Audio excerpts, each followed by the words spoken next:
तो judgment writing की जो हमारी क्लासेस रहेंगी वो बेसिकली 2 स्टेट को फोकस करके रहेंगी। ठीक है, कौन से 2 स्टेट आपके? एमपी और दूसरा सीजी, दूसरा छत्तीसगढ़ सीजी। अब यहां पर आप लोग पूछ सकते हो कि सर यूपी क्यों नहीं कवर करोगे? तो यूपी का जजमेंट लिखने का पैटर्न बिल्कुल अलग है। जैसे एमपी सीजी की बातचीत करें तो 3-4 पेज के प्रॉब्लम आते हैं, यूपी में तो 15-15 16-16 पेज के प्रॉब्लम ही आते हैं और बहुत ही डिटेलिंग के साथ जजमेंट आता है। ऐसे ही कुछ हद तक झारखंड में भी जहां पर है तो वहां पर भी थोड़ा अच्छे जजमेंट आते हैं। राजस्थान में तो जहां तक मुझे लास्ट मैंने 1 साल जजमेंट लिखा था तो राजस्थान में तो जजमेंट का पेपर ऐसा आया था कि उन्होंने बता दिया कि आप कोई भी यानी कि स्पेसिफिक परफॉर्मेंस का कोई भी प्रॉब्लम आप पहले क्रिएट करो और उस पर आप जजमेंट लिखो। तो राजस्थान में तो अलग लेवल का जजमेंट आया कि वहां पर बोला कि आप किसी भी कह सकते हैं कि कोई भी कह सकते हैं कि प्रॉब्लम क्रिएट करो और उसके बाद उसमें जजमेंट लिखो। तो स्टूडेंट को प्रॉब्लम भी क्रिएट करनी है और प्रॉब्लम क्रिएट करने के बाद यानी प्रॉब्लम भी लिखनी है और उसके बाद जजमेंट भी लिखना है। अब पैटर्न चेंज हो गया तो मुझे नहीं पता, ये मैं 2011-12 की बातचीत कर रहा हूँ। ठीक है, तो वहां पर भी थोड़ा सा क्योंकि कुछ दोस्तों ने कुछ स्टूडेंट्स ने दिए हैं तो बताते हैं कि थोड़ा राजस्थान का भी जजमेंट का पेपर अच्छे लेवल का रहता है। अब इसका मतलब एमपीसीजी का लेवल कमजोर रहता है? नहीं, कमजोर नहीं रहता है। पेपर पूछने का जो पैटर्न है एमपीसीजी का लगभग इक्वल रहता है, एक समान पैटर्न रहता है एमपी का भी और सीजी का भी पेपर पूछने का।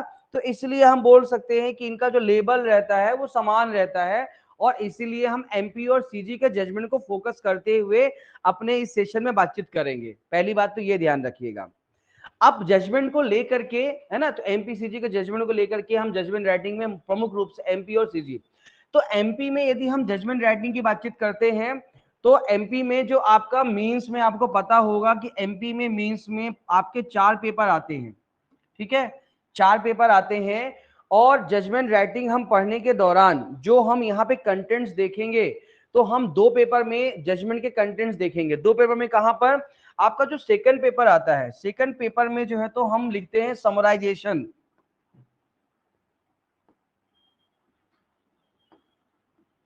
जिसको हिंदी में बोलते हैं संक्षिप्तीकरण। तो समराइजेशन जो लिखा जाता है बेसिकली ये पार्ट ऑफ जजमेंट होता है। और फोर्थ पेपर आपका पूरी तरह से यानी कि इसमें 20 नंबर का जो समराइजेशन आता है और फोर्थ पेपर आपका जो 100 नंबर का आता है जिसमें कह सकते हैं कि 4 क्वेश्चन रहते हैं। एक आपका कह सकते हो कि आरोप, चार्ज फ्रेम करने के लिए आरोप विरचना, फिर उसके बाद आपका विवादक, विवाद्यक, स्त्रीकरण, इंग्लिश वाले कह सकते हो कि फ्रेमिंग ऑफ चार्ज, ठीक है ना, सेटलमेंट ऑफ इश्यूज और आपका सिविल जजमेंट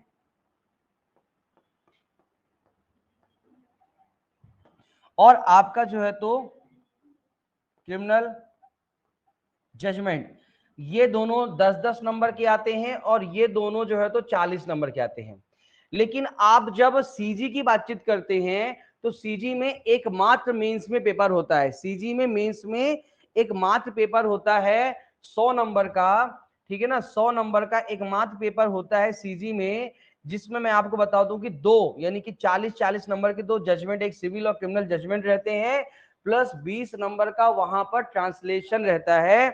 तो सीजी में देखा जाए तो इसलिए सीजी कहा जाता है कि सीजी, क्योंकि प्री में भी सीजी में केवल लॉ पढ़ा जाता है और प्री में भी जो है तो सीजी का 100 क्वेश्चन का पेपर आता है। ठीक है, लेकिन जैसे एमपी में प्री में क्या होता है कि क्लासिफाइड किया गया है कि किस सेक्ट से कितने प्रश्न आएंगे, सीजी में ऐसा क्लासिफिकेशन नहीं किया गया है। और पिछले 2-3 साल से यदि सीजी का पैटर्न आप देखोगे तो सीजी में पहले पहले एक जर्नल होता था ना कि जैसे आपके 15 एक्ट है और 15 में जो है तो मान लो 5-7 मेजर एक्ट हैं और 5-7 माइनर एक्ट हैं। तो एक मोटा मोटा आदमी ये अंदाजा लगाता है कि 5-7 मेजर एक्ट हैं तो मेजर एक्ट से ज्यादा क्वेश्चन आएंगे, तो 100 में से मान लो कि 60-70 क्वेश्चन मेजर एक्ट से आएंगे और 25-30 क्वेश्चन माइनर एक्ट से आएंगे। लेकिन अभी सीजी में पिछले 1-2 बार के पेपर से वहां पर उन्होंने बिल्कुल इक्विवेलेंट कर दिया है, यानी मेजर एक्ट से भी 40-50 क्वेश्चन पूछ रहे हैं, मतलब इक्विवेलेंट 40-50, 50-55, 50-55 क्वेश्चन मेजर एक्ट से पूछ रहे हैं और 45-50 के आसपास क्वेश्चन माइनर एक्ट से पूछ लेते हैं, यानी कि मेजर माइनर को बराबर कर दिया है सीजी में। तो प्री में वो बच्चों को प्रॉब्लम जाती है। मेंस में चूंकि मेंस में केवल एक ही पेपर आता है जजमेंट राइटिंग का, और सीजी में तो जजमेंट बहुत ही विस्तृत चला जाता है, ब्रॉड चला जाता है, तो क्या क्या है हम उसको भी डिस्कशन करेंगे प्रॉपर तरीके से, तो यहाँ पर ध्यान रखिएगा, ठीक है ना। तो ये चीजें, तो सीजी में बातचीत करते हैं तो सीजी में एक ही पेपर आता है जहां पर हमको केवल एक सिविल जजमेंट लिखने को होता है और एक क्रिमिनल जजमेंट, और ये 40-40 नंबर के जो है तो आपके सिविल क्रिमिनल जजमेंट छत्तीसगढ़ में आपके यहाँ पर हमको फेस करने के लिए आते हैं, तो ये यहाँ पर ध्यान रखिएगा। अब मैं सीधे जजमेंट की में आ जाता हूं, इधर उधर की और ज्यादा बातचीत ना करते हुए सीधे हम और मुद्दे की बातचीत करते हैं। तो यहां पर जजमेंट, तो बेसिकली जजमेंट होता क्या है? जजमेंट के लिए एक बहुत फेमस कोटेशन यूज किया जाता है, judgement is a art, judgement एक कला है। तो जजमेंट को आर्ट कहने वालों के पीछे क्या लॉजिक है उसको हम समझने का प्रयास करेंगे। तो देखो क्या होता है कि कोई भी केस हो, चाहे क्रिमिनल केस हो या सिविल केस हो, वहां पर पक्षकारों के द्वारा जो तथ्य प्रस्तुत किए गए, फैक्ट प्रोड्यूस किए गए in the front of court, ठीक है, अब वो तथ्य पेश किए जाते हैं आपके मौखिक साक्ष्य के माध्यम से, ओरल एविडेंस के माध्यम से और डॉक्यूमेंट्री एविडेंस के माध्यम से। तो उन तथ्यों, जो तथ्य पेश किए गए हैं और उन तथ्यों के साथ, उन फैक्ट्स के साथ जो एविडेंस भी समझ लो कि पक्षकारों के द्वारा जो तथ्य पेश किए गए हैं, जो साक्ष्य पेश किए गए हैं, मतलब ठीक है ना, तो साक्ष्य के तौर पर जो तथ्य पेश किए गए हैं उनको, और साथ में कह सकते हो कि उन साक्ष्यों का उन साक्ष्यों के संबंध में इंटरप्रिटेशन ऑफ लॉ कौन प्रेजेंट करता है? एडवोकेट्स, वकील, बाय आर्गुमेंट्स, किसके माध्यम से? बहस के माध्यम से, आर्गुमेंट्स के माध्यम से, उसको सामान्य बोलचाल की भाषा में क्या बोलते हैं हम? दलील। तो उन तथ्य के संबंध में आर्गुमेंट्स किसके द्वारा पेश किया जाता है? एडवोकेट्स के द्वारा, बाय आर्गुमेंट्स, दलील के माध्यम से, और उन सभी सोचो पक्षकारों के द्वारा प्रस्तुत साक्ष्य है, सभी कह सकते हो कि तथ्य है, साक्ष्य है, प्लस वकीलों की दलील है, सबको सुनने के बाद लीगल प्रोविजंस को ध्यान में रखते हुए, विधिक प्रावधानों को ध्यान में रखते हुए, और न्यायिक जो लीगल जजमेंट है उनको भी ध्यान रखना पड़ता है। भाई यहां पर कोई जज ऐसा जजमेंट नहीं दे सकता है जो सुप्रीम हाई किसी भी जजमेंट को कंट्राडिक्ट करे, क्योंकि यदि किसी सुप्रीम कोर्ट हाई कोर्ट के जजमेंट को कंट्राडिक्ट करता है, यानी उसके अगेंस्ट जाता है, उसके विरोध में जाके बातचीत करता है, तो ऐसे जजमेंट को भी हम सही जजमेंट नहीं बोल सकते। तो कुल मिलाकर के हमारी जो बातचीत चल रही थी, ये चल रही थी कि जज जो जजमेंट यहां पर लिखता है वो किन किन बातों का ध्यान रखता है? पक्षकारों के द्वारा, ठीक है ना, any fact produce in the front of court by the parties, पक्षकारों के द्वारा जो तथ्य पेश किए गए हैं, any evidence produce by the party in the front of court, और तीसरा कि जो आर्ग्यूमेंट्स पेश किए गए हैं बाय द एडवोकेट्स, उन सबको सुनने समझने के बाद लीगल प्रोविजंस को ध्यान में रखते हुए, सुप्रीम कोर्ट हाई कोर्ट के जजमेंट को ध्यान में रखते, क्योंकि उनसे कंट्राडिक्ट नहीं होना चाहिए, सबको ध्यान में रखते हुए एक जज प्रॉपर तरीके से एक जजमेंट को लिखता है। इसीलिए जजमेंट के बारे में बहुत फेमस कोटेशन यूज किया जाता है कि judgement is a art, judgement एक क्या है? कला है। जजमेंट क्या है? एक कला है। ये बात यहां पर ध्यान में रखिएगा, क्योंकि देखो बहुत सारी बातें ध्यान में रखना पड़ता है। अब थोड़ा सा मैं यहाँ पर आपको एक थोड़ा सा उदाहरण दे देता हूं कि हम सिविल और क्रिमिनल जजमेंट की बातचीत यहाँ पर थोड़ा सा करेंगे, ठीक है ना। तो अब यहाँ पर जैसे जजमेंट जो होता है, हमें पता है कि दो पार्ट में डिवाइड होता है, एक होता है सिविल जजमेंट, है ना, एक होता है क्रिमिनल जजमेंट, और एक होता है आपका सिविल जजमेंट। तो क्रिमिनल और सिविल जजमेंट को लिखने के लिए किन बातों का ध्यान में रखा जाता है? तो पहला यहां पर क्रिमिनल जजमेंट, तो पहले मैं क्रिमिनल जजमेंट की बातचीत करूंगा, देन उसके बाद मैं सिविल जजमेंट की बातचीत करूंगा। तो क्रिमिनल जजमेंट को लिखते दौरान किन किन बातों का ध्यान में रखा जाता है? तो सबसे पहले देखिए क्या होता है कि आपराधिक मामलों को हमेशा न्यायाधीश को जो है तो बियॉन्ड ऑफ डाउट प्रूफ करना पड़ता है। संदेह के परे, संदेह के परे सिद्ध करना। आपराधिक मामलों को हमेशा बियॉन्ड ऑफ डाउट, क्योंकि ध्यान रखिएगा कि जजमेंट में किसी पक्षकार के द्वारा, खास करके डिफेंस के द्वारा, एक्यूज के द्वारा, अभियुक्त के द्वारा कोई भी साक्ष्य पेश किया गया है और वो साक्ष्य ऐसा है जो बेनिफिट ऑफ डाउट क्रिएट कर, मतलब कोई डाउट क्रिएट करता है, तो जब डाउट क्रिएट होता है तो हमेशा बेनिफिट ऑफ डाउट किसके फेवर में दिया जाता है? एक्यूज के फेवर में दिया जाता है। और किसी भी मामले में यदि कोई भी ऐसा एविडेंस न्यायालय के सामने इंट्रोड्यूस हुआ है जो बेनिफिट ऑफ डाउट क्रिएट करता है, तो फिर मतलब जो डाउट क्रिएट करता है बेनिफिट ऑफ डाउट निकल आता है, जो डाउट क्रिएट करता है तो बेनिफिट ऑफ डाउट जो है तो यहाँ पर एक्यूज के फेवर में हम करेंगे। तो इसके लिए यहाँ पे संदेह के परे सिद्ध करना जरूरी होता है, पहली चीज। दूसरी चीज कि आपका जो जो क्रिमिनल जजमेंट होते हैं, तो क्रिमिनल जजमेंट में इन जर्नल देखिए डॉक्यूमेंट्री एविडेंस पर बेस्ड नहीं होते हैं। डॉक्यूमेंट्री एविडेंस एक कॉमन सेंस की बातचीत करते हैं। कोई मान लीजिए मारपीट करने गया, तो मारपीट करने के पहले क्या वो रजिस्ट्री बनाएगा कि मैं आज फलाने व्यक्ति को पीटने जा रहा हूं। तो मारपीट करने यदि गया है तो मारपीट करने के बाद सिंपल हर्ट है कि ग्रीवियस हर्ट है क्या नहीं है। तो कहने का मतलब है दूसरा पॉइंट कि जैसे आपको पता है कि साक्ष्य एविडेंस जो है तो आपके एविडेंस एक्ट में दो प्रकार के बताए गए हैं, एक ओरल एविडेंस बताए गए हैं, एक डॉक्यूमेंट्री एविडेंस बताए गए हैं, ठीक है ना। तो डॉक्यूमेंट्री एविडेंस यहाँ पे प्रोड्यूस होते हैं, लेकिन डॉक्यूमेंट्री एविडेंस किस प्रकार से प्रोड्यूस होते हैं? डॉक्टर के मेडिकल रिपोर्ट के माध्यम से, ठीक है ना। तो पहले से तैयार दस्तावेज नहीं होते। ये डॉक्यूमेंट्री एविडेंस कैसे होते हैं? अपराध के बाद तैयार दस्तावेज यहाँ पर डॉक्यूमेंट्री एविडेंस होते हैं। तो कह सकते हैं कि सामान्य तौर पर यानी क्रिमिनल जजमेंट में जो है यहां पर आप लिख सकते हैं कि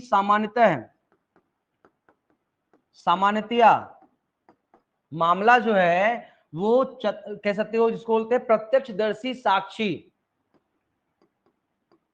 प्रत्यक्षदर्शी साक्षी या फिर चिकित्सीय विशेषज्ञ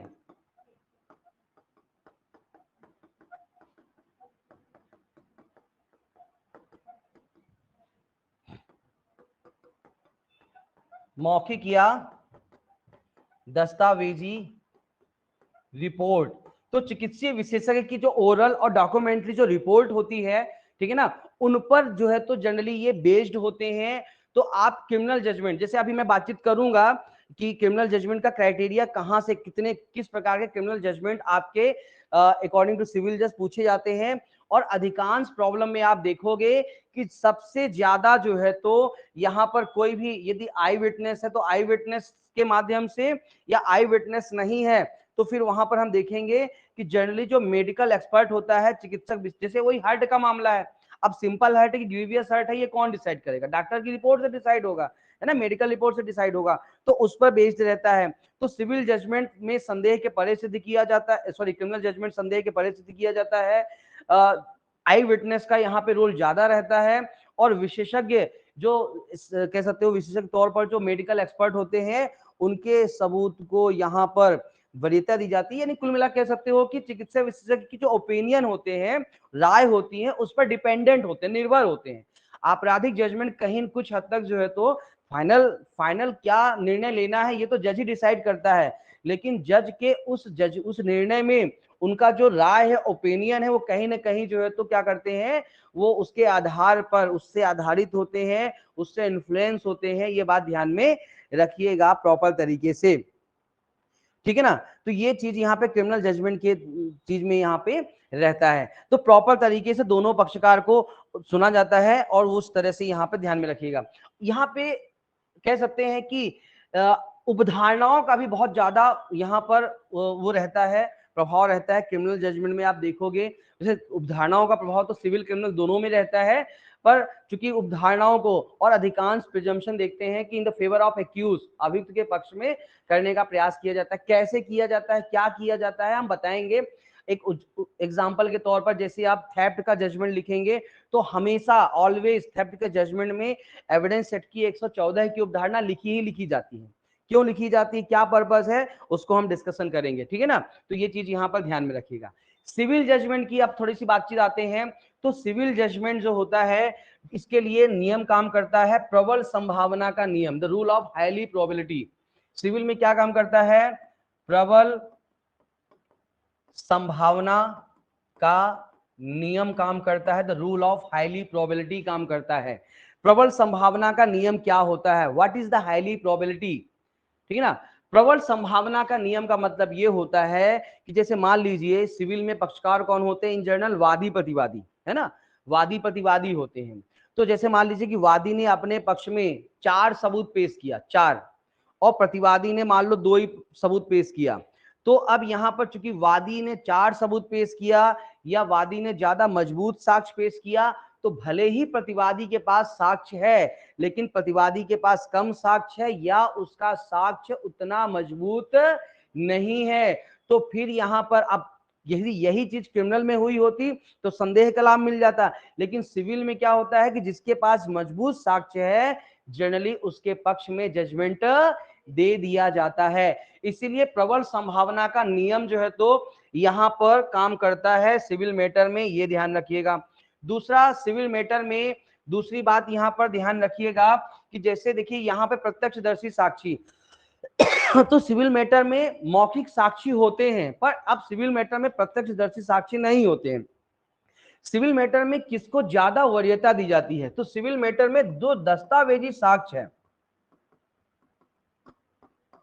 सिविल मैटर में किसको ज्यादा वरीयता दी जाती है? दस्तावेजी साक्ष्य को जो है तो क्या दी जाती है? वरीयता, प्रायोरिटी।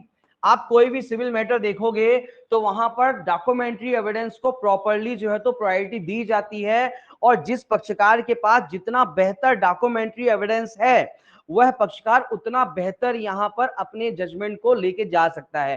क्योंकि सिविल मैटर, आपको बताऊं कि सर्वोत्तम साक्ष्य का जो नियम है, बेस्ट एविडेंस, सर्वोत्तम साक्ष्य का जो नियम है 64 और 91, अधिकांश जो सिविल जजमेंट होते हैं 64 क्या कहता है कि किसी भी दस्तावेज का ओरिजिनल, यानी आप प्राइमरी डॉक्यूमेंट्स के माध्यम से ही आप किसी दस्तावेज को प्रूफ कर सकते हो, पहली बातचीत यहां पे कहता है। और दूसरी बातचीत यहां पे कहता है कि लिखत को लिखत के द्वारा ही साबित किया जाना चाहिए। ठीक है ना। दूसरी बातचीत क्या कहता है कि किसी लिखत को लिखत के द्वारा ही साबित किया जाना चाहिए।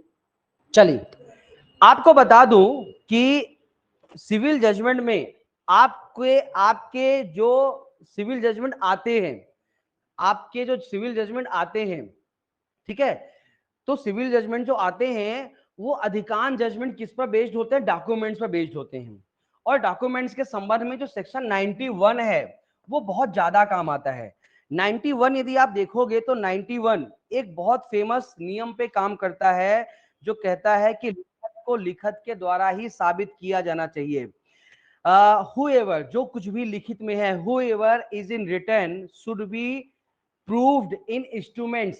ठीक है ना, जो कुछ भी लिखित में है उसको लिखत के द्वारा, लिखत का मतलब यहाँ पे इंस्ट्रूमेंट्स। अब इंस्ट्रूमेंट्स क्या होता है? तो कोई भी ऐसा डॉक्यूमेंट्स, दस्तावेज जो प्रॉपर तरीके से लिखित हो, हस्ताक्षरित हो और निष्पादित हो, है ना, कोई भी दस्तावेज जो सही तरीके से प्रॉपरली वे में जो है तो क्या हो, रिटन हो, साइंड हो और एग्जीक्यूटेड हो, निष्पादित हो, तो फिर ऐसी कंडीशन में वो कहलाता है आपका इंस्ट्रूमेंट्स, लिखत। ठीक है, तो लिखत, और लिखत को लिखत के द्वारा ही पेश किया जाना चाहिए। पढ़ेंगे, देखो जनरली जो है तो आप जब सिविल देखोगे वहां पर सेक्शन 91 तो 3 प्रकार की चीजों के लिए बोलता है। कौन से 3 प्रकार की चीजें? आप देखोगे कोई संविदा की शर्तें, ठीक है ना, टर्म ऑफ कॉन्ट्रैक्ट। तो जैसे आप सबसे ज्यादा जजमेंट आपको स्पेसिफिक रिलीफ एक्ट में किसका मिलता है? आपका स्पेसिफिक परफॉर्मेंस का मिलता है।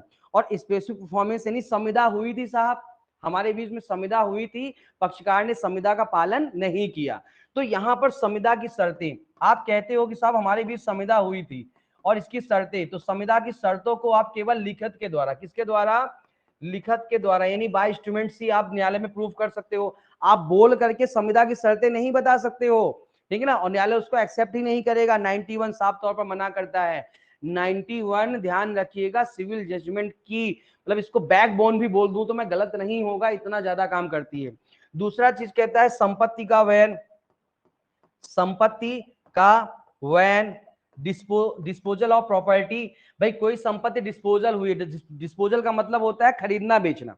तो आपने कहा कि साहब वो फलानी संपत्ति मैंने बेच दी फलाने को, सबूत क्या है?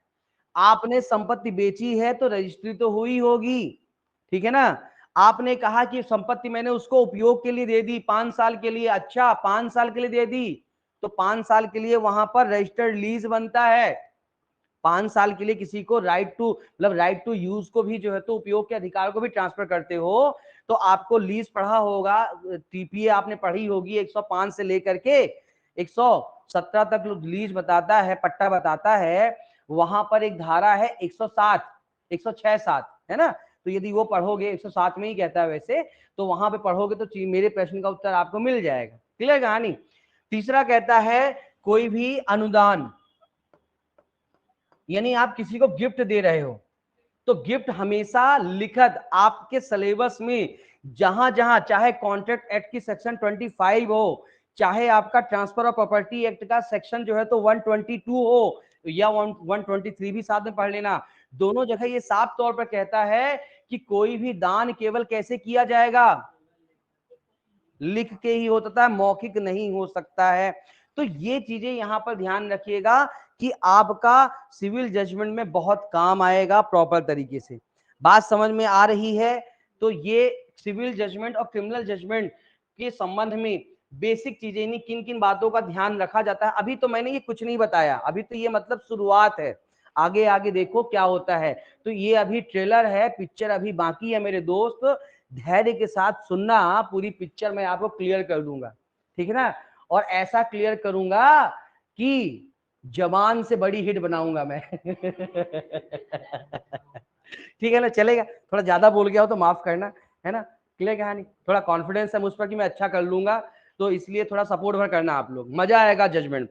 मतलब मैं नहीं कहता हूं कि मैं आपको ऐसा जजमेंट बता दूंगा कि मजा आ जाएगा, मजा नहीं आए तो एक डायलॉग ना, वो राहुल बाबा कहते हैं मजा नहीं आए, मजा आना चाहिए, ठीक है ना, मजा नहीं आए तो पैसे वापस चलिए वापस आते हैं, तो मुद्दे की बात करते हैं। तो प्रॉपर तरीके से, ठीक है ना, नहीं मजा भी मिलेगा, नॉलेज भी मिलेगा, क्योंकि मेन चीज मजा नहीं चाहिए आपको, आपको मेन चाहिए, आपको सिलेक्शन चाहिए, वो सिलेक्शन आपको मिलेगा, डोंट वरी। चलिए, तो कॉन्सेप्ट क्लियर हो जाएंगे तो जजमेंट कोई कठिन चीज नहीं है, बहुत सरल चीज है। अब आते हैं कि जजमेंट, जजमेंट की डेफिनेशन कहीं परिभाषित है जजमेंट। तो यदि आप जजमेंट की डेफिनेशंस की बातचीत करते हो, तो जजमेंट की डेफिनेशंस की बातचीत करते हो सिविल और क्रिमिनल में, तो सिविल में जब जाते हो तो वहां पर सेक्शन 2 क्लॉज 9 में जजमेंट को डिफाइन किया गया है, सेक्शन 2 क्लॉज 9 में। लेकिन क्रिमिनल मतलब आपराधिक मामलों में कहीं पर भी जजमेंट को डिफाइन नहीं किया गया है। तो सिविल में 2(9) में जजमेंट को डिफाइन किया गया है। तो 2(9) में जजमेंट की क्या परिभाषा याद है? Judgment means statement given by the जज of ground of decree and order, ठीक है। सीआरपीसी की बातचीत करें तो सीआरपीसी में आपका कहीं भी जजमेंट डिफाइन नहीं है। और यदि थोड़ा सा सीआरपीसी क्रिमिनल जजमेंट में 3 एक्ट अप्लीकेबल होते हैं, एविडेंस, आईपीसी और सीआरपीसी, तो आप देखोगे तो कहीं पर भी नहीं। लेकिन आईपीसी थोड़ा सा देखो, ये तो 1920 में केवल न्यायाधीश और न्यायालय डिफाइन है, लेकिन न्यायाधीश डिफाइन किया गया है, कोई जजमेंट कौन लिखता है? न्यायाधीश लिखता है, तो वो डिफाइन किया गया। जजमेंट कौन लिखता है? मतलब कहाँ लिखा जाता है? न्यायालय में लिखा जाता है, तो न्यायालय का डेफिनेशन दी गई है। लेकिन जजमेंट की परिभाषा आपके आईपीसी में भी नहीं दी गई है। लेकिन यहां पर ध्यान रखिएगा कि जजमेंट के कंटेंट्स, कंटेंट्स यानी कि जजमेंट के अंतर्गत क्या क्या अंतर वस्तु रहेगी, अंतर वस्तु। तो जजमेंट की कंटेंट्स को लेकिन सिविल क्रिमिनल दोनों जगह डिफाइन किया गया है। तो कंटेंट्स ऑफ जजमेंट यदि सिविल की बातचीत करते हैं तो सिविल में कहां बताया गया है? Order 20 rule 4। और यदि क्रिमिनल, यदि सीआरपीसी में देखोगे तो सीआर क्रिमिनल में बातचीत करेंगे, हाँ कहां पे? नहीं 354 में, ठीक है ना। तो आपका 354 शायद क्लॉज 2 है, मुझे क्लॉज थोड़ा सा मिस हो रहा है, पर 354 क्लॉज 2 में 353 से आपका जजमेंट चालू होता है। बेसिक्स बातचीत 353 में कहता है। 354 में जो है तो जजमेंट की अंतर वस्तु, कंटेंट्स ऑफ जजमेंट को बताया गया है। और जजमेंट की अंतर वस्तु क्या होती है? तो 4 अंतर वस्तु होती है, और इसके बारे में मैंने आपको पिछले एक यूट्यूब में भी लेक्चर में मैंने इसको बता दिया है, तो मैं यहां पर उसको रिपीट नहीं करूंगा बार बार, ठीक है ना। तो जजमेंट की अंतर वस्तु में 4 चीजें होती हैं। संक्षिप्त कथन होता है, समराइज स्टेटमेंट होता है, फिर उसके बाद पॉइंट ऑफ डिटर्मिनेशन होता है, औदार्य प्रश्न होते हैं, फिर उसके बाद कह सकते हो विनिश्चय होता है, और विनिश्चय के कारण होता है। एज ए नॉलेज चाहो तो लिखना चाहो तो फटाफट लिख लो, है ना।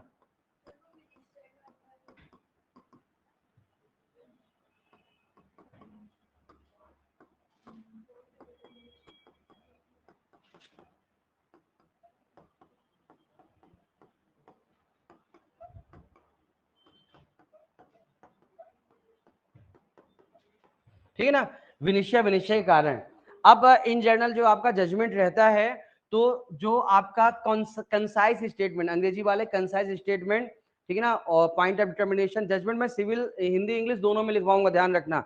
अभी समझाऊंगा तो प्रॉपर्ली अपन, जिसको इंग्लिश में कोई प्रॉब्लम हो तो पूछ सकता है, और आगे चल के जब मैं जजमेंट लिखाना चालू करूंगा, है ना, तो वहां पर सिविल क्रिमिनल दोनों में जजमेंट में प्रॉपर तरीके से लिखवाऊंगा, है ना।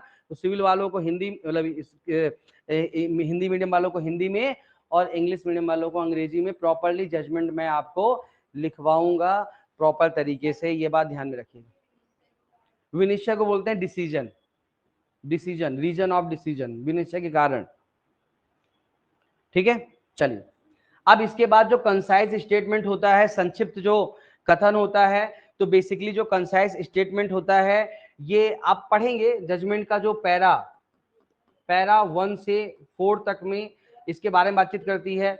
पैरा 5 औदार्य प्रश्न, और ये आपका पैरा 6 से फिर जो लगातार पैरा बढ़ते चले जाते हैं वहां पर, और इनको बोला जाता है आपका निर्णयाधार। इनको क्या बोला जाता है? निर्णयाधार, है ना। इंग्लिश में बोले तो रेशियो डेसिंडी, ठीक है। तो ये सब बातें मैंने आपको बता दी है। कोई समस्या? अब आते हैं, थोड़ा सा फोकस हो जाते हैं, क्रिमिनल जजमेंट की बातचीत करूंगा मैं, कि क्रिमिनल जजमेंट में कौन कौन से जजमेंट इन जनरल आपके पूरे सिलेबस में क्रिमिनल जजमेंट। तो पहली बात तो क्रिमिनल जजमेंट के बारे में थोड़ी सी, कैसा किस प्रकार का जजमेंट होता है, ट्रायल क्या होता है, और उसके बाद अगली बातचीत मैं यहाँ पे करूंगा, ठीक है ना। लिख लिया आपने? आगे बढ़े, चलिए। तो अब थोड़ा सा मैं बातचीत करूंगा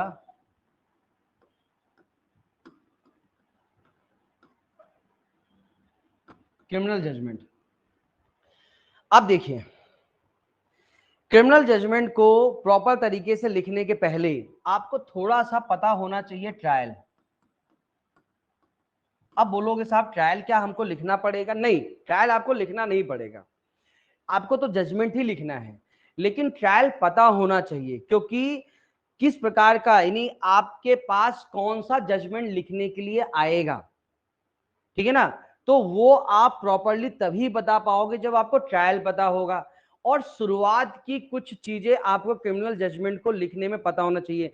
तो ट्रायल के पहले, यानी ट्रायल के पहले, ट्रायल से के पहले, तो यहां पे सरल शब्दों में समझे तो एफआईआर से लेकर के, एफआईआर से लेकर के, इसको आप ऐसे बोल सकते हैं, एफआईआर से लेकर के ट्रायल, ठीक है ना। क्योंकि ट्रायल के बाद ही क्या निकलता है? ट्रायल के बाद ही क्या निकलता है? आपका जजमेंट, ठीक है। तो हमें ये बेसिक चीजें पता होना चाहिए। तो अब यहां पे थोड़ा सा मैं यहीं पे बातचीत आपको बता दूंगा, ठीक है ना। तो एक छोटा छोटा चीजें पता होना चाहिए, जैसे कि क्रिमिनल जजमेंट में क्या होता है कि धारा 154 में क्या होता है? एफआईआर दर्ज होता है, सबको पता है, कोई समस्या? 154 में एफआईआर दर्ज होता है। उस एफआईआर के आधार पे पुलिस अधिकारी क्या करते हैं? इन्वेस्टिगेशन करते हैं। इन्वेस्टिगेशन करने के बाद जो है तो एक पुलिस रिपोर्ट तैयार की जाती है। 154 में क्या होता है? एफआईआर, ठीक है ना। पुलिस रिपोर्ट कहाँ तैयार की जाती है? 173 क्लॉज 2 की जो है तो रिपोर्ट तैयार की जाती है कंटेंट्स के साथ। उस पुलिस रिपोर्ट को किसके सामने, अधिकारिता वाले मजिस्ट्रेट के सामने पेश किया जाता है, तो वो फिर सीआरपीसी की सेक्शन 190 के तहत क्या लेता है, संज्ञान, कॉग्निजेंस लेता है। ठीक है ना, संज्ञान लेता है, यानी कि उस पुलिस रिपोर्ट के आधार पर संज्ञान लेता है। संज्ञान लेने के बाद जो है कह सकते हैं कि फिर वह मामला यदि स्वयं सुनने लायक है उसको, तो फिर वो किसको वहां पर अभियुक्त को समन जारी करेगा। यदि उसका वारंट मतलब मजिस्ट्रेट है और मजिस्ट्रेट द्वारा वारंट ट्रायल हो रहा है, उसका वारंट ट्रायल वाला मामला है, तो यहाँ पर स्वयं मामले को विचारण करेगा और संज्ञान लेने के बाद देखता है कि भैया ये तो मामला किसके द्वारा सुनने लायक है, सेशन के द्वारा, तो सेशन न्यायालय को कमिट कर देगा। इतना तो पता है ना सीआरपीसी, इतना तो पता है। कोई समस्या परेशानी तो पूछ लेना। ठीक है, तो संज्ञान लेगा और संज्ञान लेने के बाद अब आपका ट्रायल में आते हैं, है ना, तो संज्ञान लेने के बाद ट्रायल में चलता है। तो संज्ञान के बाद फिर जो है तो ट्रायल। अब देखो ट्रायल इन जर्नल जो है तो आपका ट्रायल के प्रकार, टाइप्स ऑफ ट्रायल, आपके सीआरपीसी में 4 प्रकार आप बोल देते हो, लेकिन मैं बोलता हूं कि ट्रायल 2 ही प्रकार का होता है। एक होता है वारंट केस की trial, the trial of warrant case, एक होता है ट्रायल ऑफ समन केस। तो जो आपका सेशन ट्रायल और वारंट मामलों का मजिस्ट्रेट ट्रायल होता है, वो कह सकते हो कि वारंट मामलों का ट्रायल होता है, और जो आपका मजिस्ट्रेट द्वारा समन मामलों का विचारण और जो समरी ट्रायल होता है, वो आपका कह सकते हो कि समन ट्रायल कहलाता है। अब मजेदार बात यह है कि अभी तक यानी छत्तीसगढ़ और एमपी में 1996 से लेकर के 2021-22 तक जितने भी एग्जाम हुई हैं, इन एग्जाम में आपका समन ट्रायल नहीं पूछा गया है। तो समन ट्रायल को लेकर के हमें जजमेंट सीखने की बिल्कुल भी आवश्यकता नहीं है। तो यानी कि ट्रायल में हमें जो आपका जो वारंट मामलों का वारंट मामला, ठीक है ना, तो वारंट मामला जो होता है, वारंट मामलों कहां डिफाइन किया गया है, 2X में। तो वारंट मामलों का जो 2 विचारण होता है, एक होता है आपका सेशन ट्रायल, क्या होता है आपका सेशन विचारण, सेशन ट्रायल, ठीक है ना, सेशन ट्रायल। और वारंट मामलों का अब जो मजिस्ट्रेट द्वारा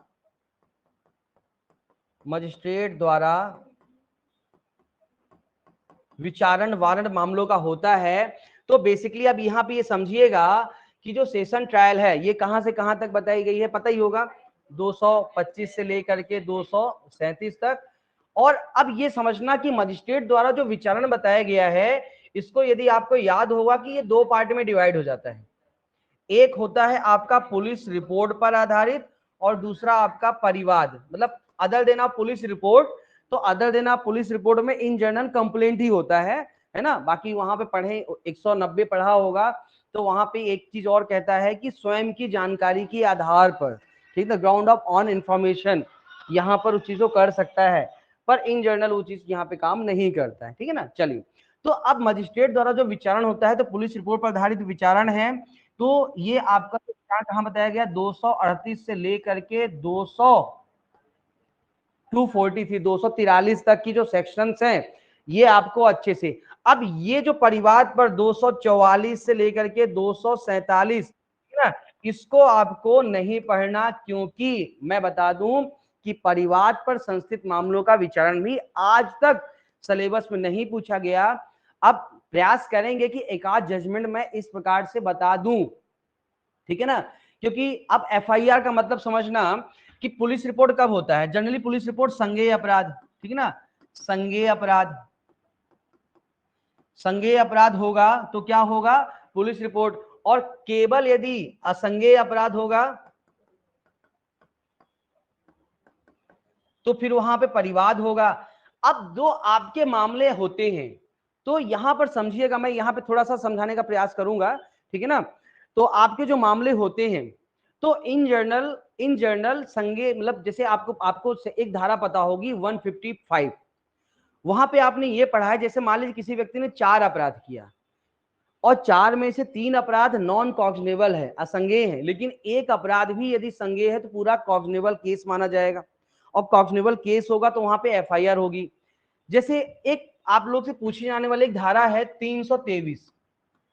अब 323 को यदि आप देखोगे तो क्या कहता है, सिंपल हर्ट, है ना, हर्ट की धारा है, ना, मारपीट कर दिया आपने। और यदि आप 323 देखोगे थोड़ा सा पीछे सीआरपीसी के लिस्ट में, तो पाओगे कि ये नॉन कॉग्निबल केस है, सजा भी 1 साल की सजा है इसमें, नॉन कॉग्निबल केस है। लेकिन आपको अकेले 323 कभी नहीं मिलेगी, इसके साथ आपको 325 मिल जाएगी, है ना, कि सिंपल या ग्रीवियस हर्ट किया। तो 325 जो है, तो ये कैसी अपराध है, ये कैसी सजा, कैसा अपराध है, गंभीर। 325 क्या है, गंभीर। तो चूंकि गंभीर है तो ये 325 क्या है, संज्ञेय है। अब ये असंज्ञेय है, ये संज्ञेय है, तो दोनों मिलके क्या बना, संज्ञेय मामला, तो एफआईआर होनी है, तो परिवार नहीं जाता। दूसरी चीज कि पक्षकार जब शिकायत करता है, जैसे मान लो अब कोई थाने जाएगा, तो थाने जाकर के पक्षकार ये नहीं कहता है कि साहब हमें एक झापड़ मारा, थाने जाकर क्या कहता है, साहब कि 20 सड़क में सबके सामने साहब हमको माँ बहन की गाली बकी, हमको माँ बहन की गाली बकी, हमको सब बहुत बुरा लगा, और साहब जान से मारने की भी धमकी दी। यानी कि 323 के साथ जो है तो 294 और 506 क्लॉज 2 तो जनरली जुड़ा ही जाता है। और व्यक्ति जाता है थाने में तो थोड़ा लेके नहीं जाता, नहीं साहब बहुत शरीफ आदमी था, बस एक झापड़ मार के भाग गया, कोई ऐसा एफआईआर लिखवाता है नहीं। तो सिंपल सी बात है कि 294, ध्यान रखना, चूंकि 294 छोटा अपराध है, लेकिन पब्लिक प्लेस पे होता है, और लोक स्थान पे यदि कोई अपराध हो रहा है वो संज्ञेय अपराध होता है। तो चूंकि एक संज्ञेय अपराध हो गया और एक असंज्ञेय, तो ये संज्ञेय मामला बन गया। समझ में आ गया, ये ऐसे ही डिसाइड करना है, सोचना है आपको, जजमेंट क्या है, सोचना है। आप सच्चे तरीके से सोच लिया तो जजमेंट आप सीख लिया। क्लियर कहानी, ओके। और 6 क्लॉज 2 पता ही है कि वहां पे जान से मारने की धमकी देना, तो थोड़ा उसकी गंभीरता बढ़ जाती है, और वो भी तो आपका संज्ञेय अपराध की कैटेगरी में चला जाता है। बात समझ में आ गई, ठीक है। तो कहने का मतलब मेरा ये है कि मजिस्ट्रेट जो ट्रायल होता है, अब देखो यहां पे थोड़ा एक चीज समझा दूं आपको, कि एमपी के लिए तो आप केवल यदि ये पढ़ते हो इन एमपी, तो काम आपका हो जाता है, क्योंकि एमपी में सेशन ट्रायल नहीं पूछता है। एक आध बार जब पीएससी एग्जाम लेती थी मध्य प्रदेश में तो सेशन ट्रायल पूछा गया था, लेकिन जब से हाईकोर्ट ने मध्य प्रदेश में एग्जाम लेना चालू किया तो एमपी में सेशन ट्रायल अभी तक एक बार भी नहीं पूछा गया। लेकिन छत्तीसगढ़ की कहानी थोड़ी सी अलग हो जाती है। छत्तीसगढ़ में हाल ही में कम से कम एक सेशन ट्रायल पूछा गया, तो इससे 2-3 सेशन ट्रायल ऐसी हैं जिसकी संभावना बन जाती है कि हमें पढ़ना है, ठीक है ना। एमपी में एडीजे में चले जाओगे, एडीजे का पेपर देने, वहां पर 302, 376 यानी कि रेप का और मर्डर के सेक्शन पूछे गए हैं, लेकिन एमपी में सेशन ट्रायल नहीं पूछा गया है, लेकिन छत्तीसगढ़ में सेशन ट्रायल पूछा गया है। तो यहां पर हमें ध्यान रखिएगा कि इतने। तो अब यहां पर कौन कौन से, अब यहां पर थोड़ा सा समझ लेते हैं कि कौन कौन से ऐसे मामले हैं जो पूरे सिलेबस एमपी छत्तीसगढ़ में पूछे गए हैं। तो अब यहां पर आते हैं, आपका अगला है क्रिमिनल प्रॉब्लम। तो क्रिमिनल प्रॉब्लम जो आपका जनरली पूछी गई है, अब ये जो मैं लिस्ट बना रहा हूं, ये चार्ट बना रहा हूं, ये चार्ट इतना महत्वपूर्ण है आपका कि मैं इस चार्ट में आज तक छत्तीसगढ़ में पूछे गए जितने भी प्रॉब्लम्स है सबको कवर करूंगा मैं, ठीक है ना, विथ चैप्टर वाइज कवर करूंगा आपको, तो प्रॉपर तरीके से आप समझ पाओगे। तो अब यहां पर क्रिमिनल प्रॉब्लम, अब देखो समझना एक चीज और, जो क्रिमिनल जजमेंट होते हैं इन जनरल, मतलब मेरा मानना है कि वो ज्यादा कठिन होते हैं, ठीक है ना। लेकिन क्या होता है, क्रिमिनल जजमेंट कह सकते हो कि सिमिलर फॉर्म में रहते हैं, यूनिफॉर्मिटी फॉर्मेट में रहते हैं। यूनिफॉर्मिटी फॉर्मेट समझते हो ना, एक समरूपता, यूनिफॉर्मिटी मतलब समरूपता होती है, एक जैसे होते हैं, ज्यादा डिफरेंशिएट नहीं होता है, थोड़ी सेक्शन बदल जाते हैं, लेकिन बेसिक फॉर्मेट, चार्ज लिखने का तरीका, जजमेंट लिखने का तरीका लगभग एक समान होता है, थोड़ा बहुत इधर उधर हल्का फुल्का होता है, पर बेसिक्स एक समान होता है। तो इसलिए लोगों को लगता है कि भैया क्रिमिनल जजमेंट सरल होते हैं और सिविल जजमेंट कठिन। तो सिविल जजमेंट कठिन क्यों होते हैं, जब मैं अभी सिविल जजमेंट में बातचीत करूंगा तो वहां पे मैं आपको बता दूंगा। लेकिन क्रिमिनल जजमेंट में चूंकि हमें क्या केवल आईपीसी, इंडियन एविडेंस एक्ट और सीआरपीसी, बस ये 3 एक्ट पढ़ लो, तुम्हारा क्रिमिनल जजमेंट का काम खत्म। ये 3 एक्ट पढ़ लो और तुम्हारा क्रिमिनल जजमेंट का काम आपका क्लियर हो गया। नहीं पूछे जाते हैं बहुत बहुत आपवादिक दशाओं में, चूंकि आपका निगेशिबल इंस्ट्रूमेंट एक्ट की सेक्शन 138 है ना, चूंकि सिलेबस का पार्ट है और आपको पता है कि जुडिशियल मजिस्ट्रेट फर्स्ट क्लास के द्वारा उसका डिस्पोजल किया जाता है, तो कभी संभावना बनती है कि वह भी जो है उस पर भी जजमेंट, तो एक आध जजमेंट मैं इस पर भी तैयार करवाऊंगा, ठीक है ना। नहीं तो आपके अधिकांश, और एक जजमेंट आईपीसी के अलावा, मतलब अधिकांश आपकी प्रॉब्लम आईपीसी से रहता है, केवल 2 ही प्रॉब्लम ऐसी है क्रिमिनल जजमेंट में थोड़ा सा अलग फेंक देती है यानी आईपीसी के अलावा, तो एक तो एनआईए की 138 और दूसरा सीआरपीसी की 125 है ना। तो 125 का भी आवेदन लगता है, तो आईपीसी मतलब ये देखा जाए तो ये पार्ट ऑफ आपका क्रिमिनल जजमेंट ही सीआरपीसी, पर ये तो 2 जजमेंट ऐसे हैं कि ये जो जजमेंट अभी बहुत दिनों से आए भी नहीं है, लेकिन चूंकि क्या है ना कि मेरा ऐसा मानना है कि आपके तर्कस में सभी अस्त्र होने चाहिए। भाई कब कौन सा चलाने का मौका मिल जाए, है ना। अब मान लो कि हमने बता दिया तो एक दो, तो पहली बात तो जो जजमेंट अभी तक आए हैं उनको कवर करूंगा, एक आध दो जजमेंट, वैसे मैं एमपी छत्तीसगढ़ के सभी जजमेंट यदि कवर कर लूंगा ना तो मेरे हिसाब से आपका तर्कस शानदार हो जाएगा, लेकिन फिर भी एक दो जजमेंट मैं प्रयास करूंगा कि आपको ऐसे भी बता दूं जो कहीं पर आए नहीं है, और आ जाए तो कम से कम लिख के आ सके, क्योंकि बड़ी प्रॉब्लम हो जाती है कि जजमेंट जो है तो हम लिख के ही नहीं आ पाते, हमको पता ही नहीं चलता है, ठीक है ना। तो ये चीजें यहाँ पर ध्यान में रखिएगा प्रॉपर तरीके से। तो अब यहां पर क्रिमिनल जजमेंट ये 2, अब इसके बाद आपका क्या हो जाता है आईपीसी। तो अब आईपीसी की बातचीत करते हैं। तो आईपीसी अब देखो चैप्टर वाइज बातचीत करूंगा, ठीक है ना। तो आईपीसी में आपका आता है चैप्टर 14। इसके पहले कोई आईपीसी के 13 चैप्टर तक एक जजमेंट नहीं मिलता है आपको सिलेबस में, आप चाहो तो बिल्कुल देख लेना अच्छी तरीके से। चैप्टर 14 में 294, केवल एक धारा 294, यानी कि लोक स्थान पर यदि गाली गलौज किया गया है उसको लेकर के आपका जजमेंट आता है, तो चैप्टर 14 में जजमेंट आता है। फिर इस चैप्टर 14 के बाद सीधे जंप हो जाती है हमारी गाड़ी आपका जो है तो चैप्टर 16 में। अब चैप्टर 16 में कई जजमेंट आते हैं, तो चैप्टर 16 में अब यहां पे समझिएगा कि संभावनी, तो देखो 304 ए, 306 और 307, ये जो 3 जजमेंट है चैप्टर 16 में, इनका क्या होता है, इनका होता है सेशन ट्रायल। और चूंकि 307 एक बार छत्तीसगढ़ में पूछी जा चुकी है, तो 304 बी, सॉरी 304 बी ए नहीं, 304 बी जो दहेज मृत्यु को लेकर के बातचीत करती है, ये प्रॉब्लम भी इतनी ज्यादा हमारे समाज में है कि जिसको लेकर के जजमेंट आने की संभावना बन सकती है। तो एक मैं डाउरी डेथ पे जजमेंट लिखाऊंगा। 306 यदि आप किसी को आत्महत्या के लिए उकसाते हो, ये भी प्रॉब्लम, चूंकि अभी आत्महत्या के केसेस भी चलते हैं तो इसको लेकर के भी जजमेंट की संभावना बनती है। और 307 अटेम्प्ट टू मर्डर, तो ये जजमेंट यहां पर ध्यान में रखिएगा। एक और सेक्शन यहाँ आपको ध्यान रखिएगा, मैं सेशन ट्रायल की बातचीत करता है, तो 326, क्योंकि 326 ध्यान रखना ये एमपी, 326 जो है तो एमपी में सेशन ट्रायल है, 326 का एमपी में जो है तो सेशन ट्रायल होता है, और आता नहीं है पर थोड़ा सा ध्यान रखना, देखिए भैया ज्यादा जोर से मार दिया हथियार चाकू से, वैसे अभी तक ऐसा चाकू से सिंपल हर्ट का ही जजमेंट आया, पर मान लो चाकू से ज्यादा जोर से मार दिया तो संभावना तो बनी रही ना, सिंपल हर्ट तो पूछ ही लिया, चाकू से सिंपल हर्ट, तो क्या पता चाकू से ग्रीवियस हर्ट पूछ ले, तो ज्यादा से जोर से चाकू लग गया है ना, ज्यादा बड़ा घाव हो गया 326, तो ये भी एक थोड़ा सा अपन ध्यान रखेंगे। तो एक जजमेंट, अब वो क्रिमिनल जजमेंट लिखने के दौरान फिर वहां पे कमिटिंग ऑर्डर भी लिखा जाता है, तो क्या कैसे कमिटिंग ऑर्डर लिखते हैं सभी बातों को मैं आपको बताऊंगा। तो इन 4 धाराओं के तहत क्रिमिनल जजमेंट में समझाऊंगा और प्रयास रहेगा लिखाने का।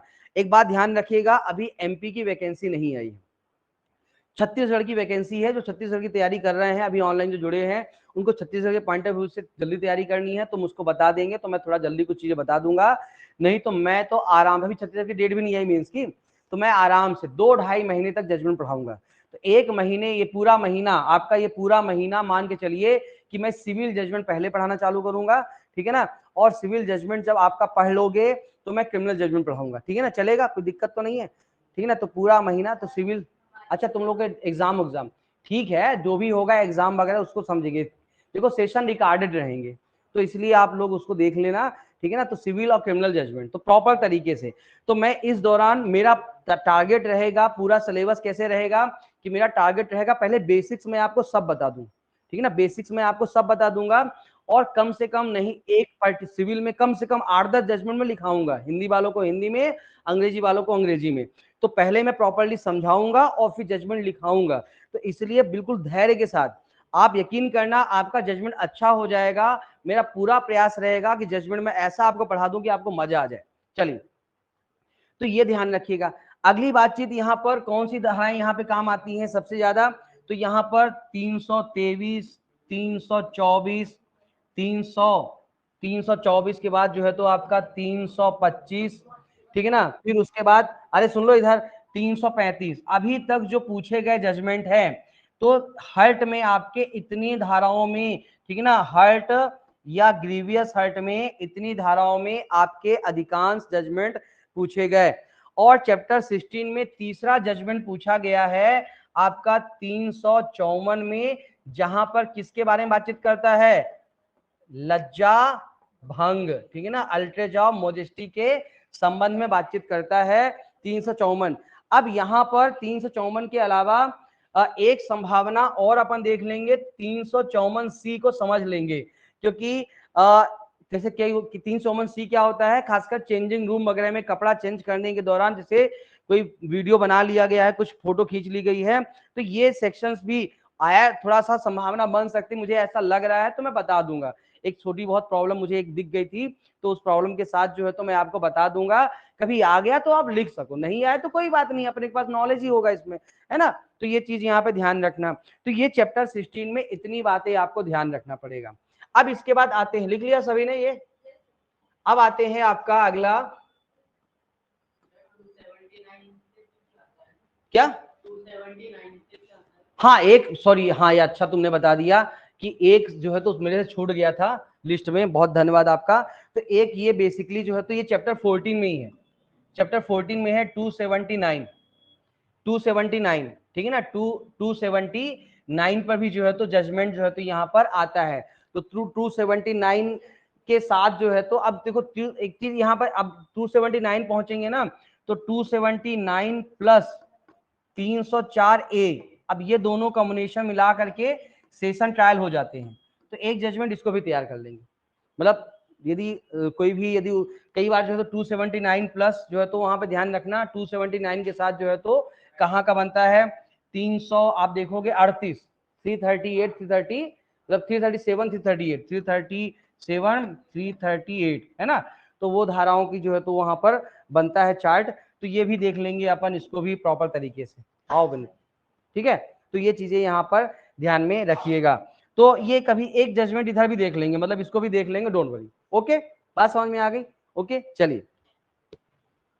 हाँ 279 पे जो है तो प्रॉब्लम्स में ज्यादा चीजें पूछी है ना, तो कई बार जैसे वो आपका वो लिखने के लिए आता है ना, तो 279 में भी पूछ लेता है, बिल्कुल 279, ये मेरे से मिस हो गया था। चलिए आगे बातचीत करते हैं, तो ये हो गया। अब आते हैं अगला चैप्टर जो है तो आपका चैप्टर 17। तो चैप्टर 17 की जब हम बातचीत करते हैं, तो चैप्टर 17 में देखिए यहाँ पर आपका थेफ्ट, चोरी वगैरह, तो यहाँ पर कौन से 379, 380, 381, ठीक है ना, ये तीन धाराएं, चोरी, तो चोरी, थेफ्ट, चोरी, तो ये तीन धाराओं में ध्यान रखिएगा कि प्रॉब्लम्स पूछता है आपका ये तीन धाराओं में। इसके बाद यहाँ पर 411, 414, अभी छत्तीसगढ़ में एक प्रॉब्लम आई थी जहां पर 414 है, तो 411 और 414 चुराई हुई संपत्ति यदि रखता है, या चुराई हुई संपत्ति को, जैसे वही ना, जैसे मान लो कि एक व्यक्ति ने चोरी की और चोरी करने के बाद अपने दोस्त के पास जो है तो संपत्ति को रख दी, तो वहां पर दोस्त ने यदि संपत्ति छिपाने में, चुराई संपत्ति छिपाने में मदद की है, सहायता की है, तो 414 है। तो ये 411, 414 ये दो धाराएं लगने की संभावना रहती है, ये ध्यान रखना। फिर उसके बाद आपका चीटिंग में, तो चीटिंग में अभी 419 और 420 छत्तीसगढ़ में प्रॉब्लम पूछी जा चुकी है, तो ये हम चीटिंग में देखेंगे, यहाँ पे प्रश्न बन सकता है। और इसके बाद जो है तो आपका कह सकते हो कि ट्रेसपास, ट्रेसपास यानी कि अतिचार, ठीक है ना, अतिचार, तो ये आपका क्या है, चीटिंग, चीटिंग। अतिचार की बातचीत करते हैं, ट्रेसपास की बातचीत करते हैं, तो यहाँ पे 451, 452 और 457, ये 3 धाराएं यदि आप देखोगे तो बहुत ज्यादा यूज होती है। सेफ जोन में रहने के लिए आप 458 को भी देख लेना, है ना, तो एक धाराओं को और देख लेंगे, वैसे पूछता नहीं, फिर भी 457, 58 को अपन देख लेंगे प्रॉपर तरीके से। तो ये आपका चैप्टर 17 में आपको इतनी बातें यहां पर ध्यान में रखनी है। बात समझ में आ रही है? कोई समस्या किसी के मन में तनिक भी संदेह हो तो आप पूछ सकते हो, ठीक है ना। तो चैप्टर 17। अब इसके बाद आते हैं, अगला है चैप्टर 18। चैप्टर 18 में यदि अपन बातचीत करेंगे तो चैप्टर 18 में 2 धाराएं छत्तीसगढ़ में पूछी गई हैं और मुझे लगता है कि ये संभावना बना सकती हैं, 468 और 471, ये 2 सेक्शंस में जजमेंट जो है तो पूछे गए हैं और संभावनाएं बन सकते हैं कि ये जजमेंट अपने को तैयार करके रखना पड़ेगा। इसके बाद आगे जो है तो अपना चैप्टर 20A, तो चैप्टर 20A में जो है तो आपका 498A, तो ये संभावना बन सकती है कि कभी इसमें आपका जजमेंट, जैसे ये ध्यान रखिएगा कि अलग से नहीं आएगा, ये आपका यदि आया कभी तो उसके साथ आएगा, दहेज मृत्यु के साथ, डाउरी डेथ के साथ जो है तो ये मर्ज होके आएगा, पर ये धारा अपने को देखना है। और इसके बाद लास्ट जो अपन यहाँ पर देखेंगे, ये हम चैप्टर जो है तो 22 में देखेंगे, आपका 506 क्लॉज सेकंड, ठीक है ना, तो किसी को जान से मारने की धमकी देना। तो मोटे मोटे तौर पर मैंने आपको यहाँ पर आईपीसी के जितने संभावित जजमेंट पूछे गए हैं या पूछे जा सकते हैं। अच्छा, इसमें भी मैं बता दूं कि ऐसा नहीं है, इसमें अभी चलो अभी और मुझे याद आ गया, चलो संपत्ति में और लिख लो, संपत्ति में और लिख लो, संपत्ति में जो है तो 400, 426, 427 भी लिख लो। एक आध बार वो आपका 60 नोट में आया था, जैसे अभी तुमने बोला तो मुझे याद आ गया, 426, 27, जैसे 426, 27 क्या है, 425 में क्या बताया गया है, रिश्ती, मिस्टीप, ठीक है ना। तो एक आध प्रॉब्लम ऐसी आई थी कि भैया ट्रक में जो है तो 8,000 कीमत का सामान नुकसान तोड़ दिया, तो आपने किसी का सामान तोड़ दिया तो वहां पे मिस्चीफ हुआ, तो मिस्चीफ में 426, 27 भी जो है तो यहाँ पे ध्यान रखना, ठीक है ना। तो मैंने अपना पूरा दिमाग लगा लिया, इतनी चीजें यहाँ पे आई हैं, और भी कुछ आएंगी तो वो मैं आपको बता दूंगा। जब हम लोग जजमेंट पढ़ेंगे हमारे सामने प्रॉब्लम आएंगी, तो ये चार्ट आप और अच्छे से दुरुस्त एक पेज में इसको चार्ट बना लेना, ये चार्ट को आप प्रॉपर्ली एक पेज में बना लेना, और जगह ऐसे थोड़ा आप हल्का फुल्का बचा के रखना। जहां तक है संभावना पूरी मैंने कर दी है, एक आध कोई चीज छूट गई होगी तो वही उसको मैं बता दूंगा, नहीं तो लगभग आप देखोगे मैंने लगभग अधिकांश चीजों को यहां पर बता दिया है जो आपके जजमेंट में आते हैं, ठीक है ना। तो ये क्रिमिनल जजमेंट में क्या क्या पूछा जा सकता है और कहां कहां की संभावनाएं बनती हैं। अब आते हैं सिविल जजमेंट की बातचीत करते हैं। समझ में आ रही मेरी बातें? किसी को कोई दिक्कत तो नहीं हो रही, बोर तो नहीं हो रहे हो, है ना। अब सिविल जजमेंट, तो अब सिविल जजमेंट,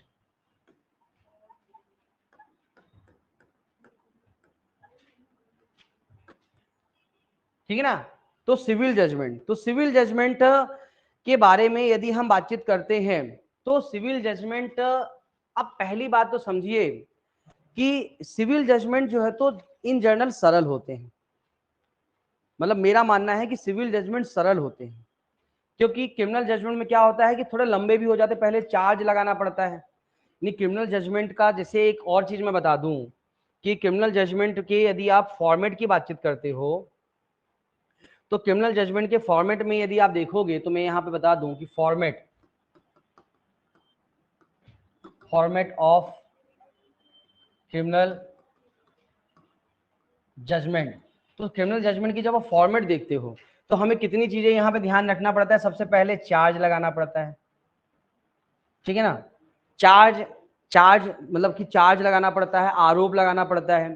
फिर इसके फॉर्मेट में हम देखते हैं कि शुरुआत में, यानी शुरुआत जो पैरा 1 से, जो पैरा 1 से जो है तो पैरा 5 तक यानी कि विवादित प्रश्न तक, ये दूसरा एक स्टेप होता है। इसको तो यहाँ पे समराइजेशन, बेसिक चीजों को ध्यान में रखना पड़ता है।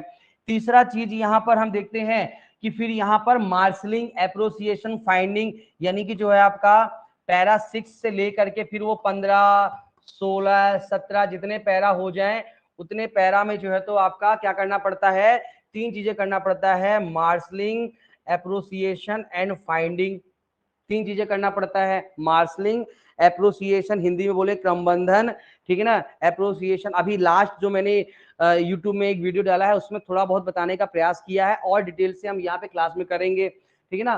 फिर क्रमबंधन और वहां पे उसका निष्कर्ष निकालते हैं, और लास्ट में जो है तो हम इसका जो है क्या लिखते हैं, ऑपरेटिंग पैरा, ठीक है ना। तो पैरा मान लो 17 तक, वहां पे हम एक ध्यान रखना 17 तक नहीं होता, एक उदाहरण के तौर पर बता रहा हूँ। तो 18 के बाद जो भी 20, 22 तक जो है तो 22, 23 तक पैरा होते हैं उसको बोलते हैं ऑपरेटिंग पार्ट। तो ऑपरेटिंग पार्ट कब लिखना पड़ता है, ध्यान रखना, यदि जजमेंट आपका दोष मुक्ति का है, दोष मुक्ति, तो यहीं पे जजमेंट कंप्लीट हो गया। लेकिन जजमेंट आपका क्या है, दोष सिद्धि। अब दोष सिद्धि पर एक दो चीजें लिखना पड़ता है। क्या लिखना पड़ता है, मैं आपको एक आध जो है तो एक टोटल के जजमेंट बताऊंगा दोष मुक्ति के, तो वहां पे बता दूंगा। तो यदि आपका दोष सिद्धि का जजमेंट है तो आपको ऑपरेटिंग पार्ट यानी सजा वजा भी आपको देखना पड़ता है, और यदि दोष मुक्ति का जजमेंट है तो ज्यादा ऑपरेटिंग पार्ट में कुछ नहीं, एक दो चीजें भर लिखनी पड़ती है बस, और कुछ नहीं। तो वो क्या एक दो चीजें हैं वो मैं बता दूंगा आपको, ठीक है ना। तो इतना कोई परेशान होने वाली, कुछ एक आध दो आदेश लिखने पड़ते हैं बस, और कुछ नहीं। दोष मुक्ति का जजमेंट है। लेकिन दोष सिद्धि का जजमेंट होता है तो प्रॉपरली फिर उसको एक चार्ट बना, जैसे यदि एक से ज्यादा अपराध है तो बकायदे चार्ट बना करके उसको सजा देनी पड़ती है। फिर पूरा मतलब कैसे सजा भुगताई जाएगी, क्या अपील, पूरी कहानी जो है तो जजमेंट की वहां पर लिखनी पड़ती है। एक आध जजमेंट जब चालू होगा तो आपको चीजें क्लियर हो जाएंगी। किताबों में तो आपने देखा ही होगा, नहीं तो हम बता देंगे, परेशान होने की बिल्कुल आवश्यकता नहीं है। तो देखा जाए तो आपका जो क्रिमिनल जजमेंट होता है वो आपका ऐसे 3-4 पार्ट में होता है। एवरेज जैसे आपके पास जो है तो 10 जजमेंट आया है, तो 10 में से 8 जजमेंट ऐसे होते हैं जहां पे दोष सिद्धि हमें करनी पड़ती है। बातें मत करो तुम लोग, ठीक है ना। तो यहां सुनो ना, तो एमएएफ क्या है, मार्शलिंग, एप्रोसिएशन, फाइंडिंग, ठीक है ना। चलिए, तो यहाँ पर दोष सिद्धि का जजमेंट, तो 10 में से 8 जजमेंट में जनरली क्योंकि हमें इस प्रकार से प्रॉब्लम दी जाती है इन जर्नल कि हम 10 में से 8 मामलों में हमें क्या करना पड़ता है, दोष सिद्धि करना पड़ता है, ठीक है ना। क्योंकि देखो, हमको जजमेंट लिखाने का मेन उद्देश्य क्या है, ये देखना चाहते हैं कि क्या हमें एप्लीकेबल ऑफ लॉ, कानून को सही तरीके से अप्लाई करते आता है कि नहीं आता है। तो हमें उसको प्रॉपर तरीके से ये चीज बताना पड़ता है कि हमें ये चीज आता है, हमें प्रॉपर तरीके से क्या करते, जजमेंट लिखते, उसको प्रॉपर समझते आता है। तो इसलिए आपको इतनी बातों को यहाँ पर शामिल करना पड़ता है, ध्यान में रखिएगा। लेकिन जब हम सिविल जजमेंट की बातचीत करते हैं, समझ में आ गया, अब आते हैं सिविल जजमेंट में। तो देखो, सिविल जजमेंट का फॉर्मेट जो होता है, सिविल जजमेंट का जो फॉर्मेट होता है, तो बेसिकली आप देखो तो यहां पर आपका चार्ज वोर्स तो लगता नहीं, और इश्यूज बनाने के लिए अलग से कुछ बनाना नहीं पड़ता। तो सबसे पहले यहां पर जो शुरुआत से यानी कि पैरा 1 से लेकर के 5 तक का जो पैरा रहता है, जहां पे इंट्रोडक्शन देते हैं, वादी प्रतिवादी के जो प्लीडिंग है, अभिवचन है, वो लिखते हैं, प्लस उसके बाद जो विवादत की विरचना। तो यहाँ पर पैरा 5 में बस थोड़ा सा, यहाँ पर पैरा 5 जो बनता है, तो पैरा 5 में एक बकायदे एक वो बनता है, कह सकते हो कि चार्ट बनता है, और चार्ट में हमको उसको लिखना पड़ता है, पर उसके अंदर ही लिखना पड़ता है, इसलिए कोई कठिन चीज वहां पर वो नहीं है, ठीक है। और यहाँ पर दूसरा पार्ट होता है आपका जो है तो पैरा 6 से लेकर के, फिर वही 15, 16, 17, यानी कि जो आपका वही सेम मार्शलिंग, एप्रोसिएशन, फाइंडिंग। तो यहाँ पर भी ये चीज भी सेम रहती है, ठीक है ना, कि भाई प्रश्न का वहां पर निपटारा किस प्रकार से करना पड़ता है। और तीसरा जो है तो यहाँ पर चीज आपका रहता है ऑपरेटिंग पैरा, है ना। तो ऑपरेटिंग पैरा डिग्री किसी पक्षकार के पक्ष में दी गई है तो ऑपरेटिंग पैरा।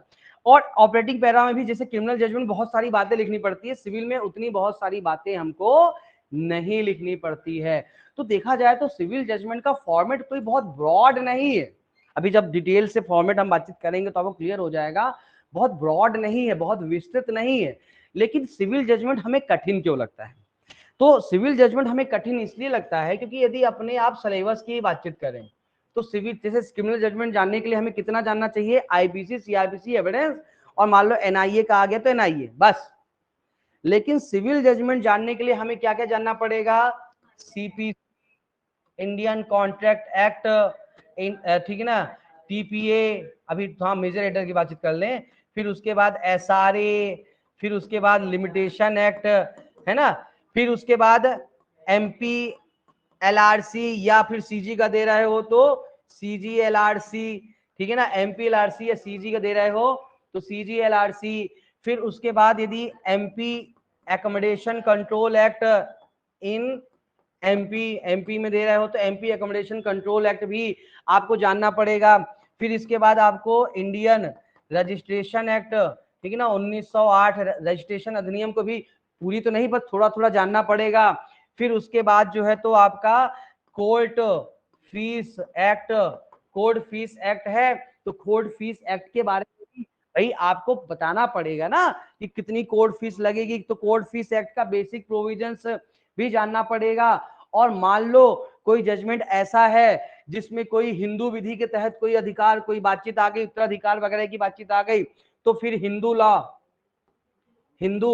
लॉ अभी एक आध दो प्रॉब्लम आई है तो अपने को हिंदू लॉ, और हिंदू लॉ की जब हम बातचीत करेंगे तो हिंदू लॉ कितने एक्ट है? 4-5 एक्ट का पूरा समूह है हिंदू लॉ में। तो 5 में चलो, 5 में पांचों तो नहीं पढ़ना पड़ता है, लेकिन उत्तराधिकार अधिनियम, डाइवोर्स एक्ट, अभी छत्तीसगढ़ में डाइवोर्स पूछ लिया था, तो डाइवोर्स एक्ट यानी हिंदू मतलब सॉरी विवाह विवाह जो हिंदू विवाह अधिनियम है, Hindu marriage act, divorce act नहीं, Hindu marriage act, Hindu marriage act. इसके बाद जो है तो आपका उत्तराधिकार अधिनियम, भरण पोषण अधिनियम, इतनी चीजें तो आपको हिंदू लॉ में कवर करना पड़ेगा, तब जा करके आप सिविल। आप बोलोगे साहब ये तो सिविल जज का सिलेबस है ही नहीं। अरे सिलेबस नहीं है तो इसका मतलब ये नहीं कि प्रॉब्लम नहीं आ सकती है, और प्रॉब्लम आ जाएगी तो आपको उसका उत्तर देना पड़ेगा, तुम्हारे पास कोई ऑप्शन नहीं है, ध्यान रखिएगा। तुम ये नोट लगा के नहीं आ सकते हो कि हिंदू मैरिज एक्ट मेरे सिलेबस का पार्ट नहीं है, मैं इस जजमेंट को जो है तो क्या करता हूं बहिष्कार करता हूं। तो फिर वहां से आपको रिप्लाई आएगा कि आप भी हमारे यहाँ जज बनने के लिए लायबल नहीं है, हम भी आपका बहिष्कार करते हैं। ठीक है ना, क्लियर कहानी? तो इसलिए चूंकि सिविल जजमेंट क्या होता है कि सिविल जजमेंट है तो सरल, लेकिन सिविल जजमेंट में इतने सारे एक्ट डिस्कशन हो जाते हैं कि सिविल जजमेंट हमें कठिन लगता है। ठीक है ना, तो हर बार क्या होता है, चीजें बदल जाती हैं, तो इसीलिए सिविल जजमेंट हमें कठिन लगता है। जैसे मोटा मोटा यदि अपन देखेंगे तो सिविल जजमेंट में कितने प्रॉब्लम पूछे जाते हैं। आप एसआरए में देखोगे तो आपका रिकवरी ऑफ मूवेबल प्रॉपर्टी, स्थावर संपत्ति की वसूली, धारा 5, है ना। एक मोटा मोटा चाहो तो ऐसा लिखना चाहो तो लिख सकते हो, जैसे एसआरए, तो एसआरए में देखोगे तो वहां पर रिकवरी ऑफ आपका इनमूवेबल प्रॉपर्टी, स्वत्व के द ग्राउंड ऑफ टाइटल, स्वत्व के आधार पर स्थावर संपत्ति की रिकवरी का केस होता है, धारा 5। फिर उसके बाद आपका जो है तो कह सकते हो कि स्पेसिफिक परफॉर्मेंस, ठीक है ना, स्पेसिफिक परफॉर्मेंस का केस होता है, तो धारा 10 स्पेसिफिक परफॉर्मेंस के लिए केस लगता है, धारा 10। अब वो 10 के साथ और भी चीजें पढ़नी पड़ती है, जैसे 10 के साथ जो है तो प्लस करके 16C पढ़ोगे, 10 के साथ कई बार कब्जा भी मांग लिया तो 22 भी पढ़ोगे, है ना, तो ये धारा 10। फिर उसके बाद जो है तो सबसे ज्यादा यहाँ पर डिक्लेरेशन सूट, ठीक है ना, डिक्लेरेशन सूट आता है, स्वत्व के संबंध में जो है तो बातचीत आता है, तो डिक्लेरेशन सूट कहाँ पढ़ोगे? 34, 35 डिक्लेरेशन सूट में सबसे ज्यादा। यदि आप छत्तीसगढ़ एमपी के आप पुराने प्रॉब्लम जजमेंट देखो तो सबसे ज्यादा क्या पूछा है? डिक्लेरेशन सूट पूछा है, ठीक है ना, डिक्लेरेशन। क्योंकि क्या होता है कि प्रैक्टिकली आप देखो तो सबसे ज्यादा डिक्लेरेशन सूट पेश होते हैं। क्यों? क्योंकि प्रैक्टिकली होता भी यही है कि जैसे मान लो कि एक संपत्ति गोविंद की थी, गोविंद उस संपत्ति में सालों से बिल्कुल अपने हाथ पैर चौड़े करके आराम कर रहा है, एक दिन रवि आके बोल रहा है संपत्ति मेरी है, चल निकल बाहर। तो अब यहाँ पर सिंपल सी बात है कि गोविंद को डिक्लेयर करना पड़ेगा ना, तो गोविंद ये कह रहा है रवि कि भाई मेरे पास दस्तावेज है, तो गोविंद कह रहा नहीं नहीं भैया मैं तो 20 साल से संपत्ति पे रह रहा हूँ है, और मेरे पास दस्तावेज है, तो भी ठीक है, यानी कि इसके स्वत्व को इसने क्या किया? चैलेंज किया। तो ये अपने आप को स्वत्व घोषित, अपना स्वत्व घोषित करने के लिए, डिक्लेरेशन करने के लिए इनके खिलाफ केस लगाएगा। तो डिक्लेरेशन सूट बहुत ज्यादा सिविल मामलों में लागू होते हैं, पढ़ेंगे प्रॉपर तरीके से किस प्रकार से है। फिर इसके बाद डिक्लेरेशन सूट के बाद जो है यहां पर कह सकते हैं कि जो आपका टेम्परेरी परपेचुअल इंजंक्शन जिसको बोलते हैं स्थायी व्यादेश, यानी सेक्शन 38 अभी एक दो बार जो है तो एमपी में भी ध्यान रखिएगा स्थायी व्यादेश की बातचीत करें 2016 में 38 संबंध में केस पूछा था, है ना। मैंने पूरा केस पूरा लिख के लाया हूँ, स्पेसिफिक परफॉर्मेंस कहाँ कहाँ पूछा है, कब से कब पूछा है। अभी एमपी में जो है तो एकोमोडेशन कंट्रोल एक्ट 2017 से नहीं पूछा है, एकोमोडेशन कंट्रोल एक्ट 2017 से अभी नहीं पूछा है, ठीक है ना। तो ये चीजें यहाँ पे ध्यान रखिएगा। तो एसआरए की इतनी धारा इसमें इतनी पूछता है। फिर एसआरए के बाद जो है तो यहाँ पर आप आते हैं accommodation MP accommodation control act, ठीक है ना। तो इसमें बातचीत करेंगे तो इसमें जो है आपका धारा 12(1), तो धारा 12(1) का कौन सा, इसका ए, इसका बी, इसका सी, इसका ई और इसका एफ, ये ज्यादातर पूछे गए हैं, A B C E F. कभी एक आध और आ जाते हैं तो ठीक है ना, अलग जैसे कब्जा उब्जा जमा लिया है ओ, तो ओ को तो एक आध बार पूछे गए हैं, पर ए बी सी एफ में सबसे ज्यादा बार पूछा गया है। एमपी की बातचीत करें तो 2003, 2006, 2007, 2010, 11, 17, है ना। तो एमपी में जो है तो कई बार जो है तो यहाँ पर आपका एकोमोडेशन कंट्रोल एक्ट में क्वेश्चन पूछे गए हैं। तो अब चूंकि अभी 2017 से नहीं पूछा जा रहा है, पर ऐसा तो है नहीं, आपका एमपी में संभावना बन सकती है, तो ये ध्यान रखिएगा। अगला जो है तो आपका बहुत ज्यादा प्रश्न आजकल पूछा जाता है प्रो नोट पर, यानी कि प्रोमिसरी नोट पर, है ना। प्रो नोट है ना, प्रोमिसरी नोट पर। तो प्रोमिसरी नोट की बातचीत करें तो अभी एमपी सीजी में, एमपी में अभी 2014 2015 में लगातार प्रोनोट पे प्रश्न पूछा गया, सीजी में 2015 2020। तो प्रोनोट पर जो है तो लगातार प्रश्न पूछे जा रहे हैं, ठीक है ना। तो प्रोनोट पर जो है तो जजमेंट आपका, है ना। अरे वचन पत्र, जैसे आपने किसी को प्रोनोट वचन पत्र, प्रोमिसरी नोट अंग्रेजी मीडियम, प्रोनोट नहीं बता, प्रोमिसरी नोट, प्रो नोट, ठीक है ना। होता है ना प्रोमिसरी नोट पर जो है तो पैसा दिया, धन वसूली का केस, तो वो वहां पर प्रो नोट पर आधारित केस, ये थोड़ा बहुत पूछे जाते हैं, है ना। वचन पत्र पर इतना पैसा दिया उधारी, फिर उसके वसूली के लिए वाद लगाता है, तो ये चीजें यहाँ पर ध्यान रखिएगा। फिर अभी सीजी में, अब देखो एमपी में देखा जाए तो इन जर्नल जितने भी प्रॉब्लम है एमपी में अभी तक, इन जर्नल जैसे कि एक बात ध्यान रखना, एमपी में अधिकांशतः इन जर्नल अधिकांशतः प्रॉब्लम कौन यहाँ पर डिसाइड करता है, आपका सिविल जज जूनियर डिवीजन, ठीक है ना। सिविल जज जूनियर डिवीजन बहुत कभी गलती से चला गया तो सीजे सीनियर डिवीजन के लिए पूछ लेता है, लेकिन सीजी में ध्यान रखना कि सीजे सेकंड वहां पे क्लास कहता है, सेकंड क्लास, ठीक है ना। सीजे जो है तो सीजे फर्स्ट क्लास सीजी में, ठीक है ना। सीजी में ध्यान रखना। और अभी एडीजे लेवल का डाइवोर्स, क्योंकि डाइवोर्स का केस जो है तो या तो फैमिली कोड में चलता है या एडीजे कोड में चलता है। तो सीजी में जो सीजी में यहाँ पर ध्यान रखिए कि सीजे जो है तो सेकंड क्लास, ठीक है ना, क्लास सीजे फर्स्ट क्लास, और आपका एडीजे या डीजे लेवल यानी डाइवोर्स, तो यहाँ पे डाइवोर्स भी, यानी कि आपका डाइवोर्स विवाह विच्छेद को लेकर के भी जो है तो छत्तीसगढ़ में प्रॉब्लम आपका पूछ चुका है। तो छत्तीसगढ़ में थोड़ा सा यदि कोई तैयारी कर रहा है, मैं तैयार करवाऊंगा, क्योंकि मेरा जजमेंट का ये प्लान रहेगा, एमपी छत्तीसगढ़ दोनों का रहेगा, ताकि एमपी छत्तीसगढ़ के लिए प्रॉपर तरीके से आप जजमेंट तैयार कर सको। और भी ध्यान रखिएगा कि बीच में कभी संभावना बन सकती है कि एक मेरे बहुत अच्छे दोस्त हैं, मित्र हैं, जजमेंट में उनका बहुत बड़ा नाम चलता है, उनका भी सेशन मैं जजमेंट की क्लास में आसमानी सुल्तानी मिलेगा। मतलब वो ऐसा नहीं मिलेगा कि 10 दिन पहले मैं सूचना देके अचानक पता चला कल की क्लास में जो है तो मैं नहीं, वही आ जाए, है ना। तो इस तरह से मैं प्लान करूंगा कि आपको प्रॉपरली यानी जजमेंट अच्छे से, है ना। तो जो मतलब मेरे को तो पता ही है, तो मैं तो उनसे बातचीत करता रहता हूँ, तो उनके जो ज्ञान गणित है वो सब मेरे पास है, वो मैं आपको बताता चलूंगा। लेकिन इसके अलावा भी कुछ ऐसी बातें होती हैं जो हो सकता है उनके पास बेहतर हो, तो वो बता देंगे आपको, ठीक है ना। तो प्रॉपर तरीके से हम यहाँ पर जजमेंट को कवर करेंगे। तो उम्मीद करता हूं कि ये सेशन आपको अच्छा लगा होगा।